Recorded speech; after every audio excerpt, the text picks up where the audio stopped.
ختم نبوت کے منکر کو مسلم کیوں تسلیم کرے؟ ختم نبوت کے منکر کو مسلم کیوں تسلیم کرے؟ نہیں نہیں نہیں نہیں، وہ کافر ہے، وہ کافر ہی کہلائے۔ انہیں قادیانن ماں ہکڑے نبھاگے تفسیر صغیر لکھو جنہیں تساجے آئین کے اندر، جبکہ ہمارے دستور کے اندر، جبکہ ہمارے قانون کے اندر، پاکستان کے آئین میں لکھا ہوا ہے کہ قادیانیوں کو نہ کوئی تبلیغ کی اجازت ہے، نہ کوئی انہیں مسجد بنانے کی اجازت ہے، نہ کوئی انہیں تفسیر لکھنے کی اجازت ہے۔ وہ کافر ہیں، اپنے آپ کو کافر تسلیم کریں۔ اگر وہ اس طرح کی کوئی شرارت کریں گے تو پاکستان کے آئین کے مطابق ان پر FIR داخل ہوگی، اور داخل کے ساتھ ساتھ ان کی گرفتاری ہوگی، انہیں سزا ملے گی۔ اور ایک شیطان نے اس طرح کی شرارت کی تفسیر صغیر اس نے لکھا، اور اس پر FIR بھی داخل ہوئی، اس کی گرفتاری بھی ہوئی۔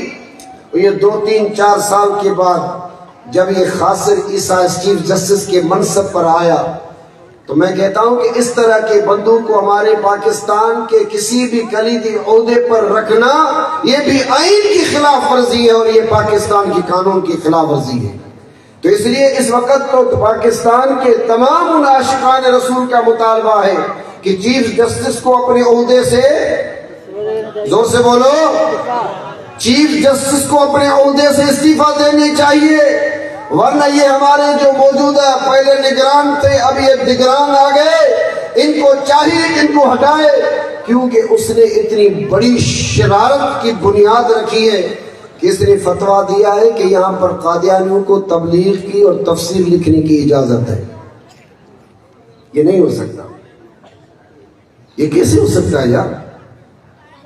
جب ذوالفقار علی بھٹو سے کہا گیا پارلیمنٹ کے اندر، بھٹو صاحب قادیانی کافر ہے، انہیں کافر ہی قانون قرار دلوا دو، تو اس وقت ذوالفقار علی بھٹو نے کہا کہ ارے ملا تمام وری پانچوں مسئلوں پارلیمنٹ میں کی کھڑی آیا ہو، پارلیمنٹ اسی کے لیے تو نہیں، آپ مولویوں کے لیے، یہاں پر تو سبزیوں کے ریٹ مقرر ہوتے ہیں، یہاں پر تو گھی اور آٹے کی بجٹ بنتی ہے، یہ تم نے کون سا مسئلہ کھڑا کر دیا پارلیمنٹ کے اندر؟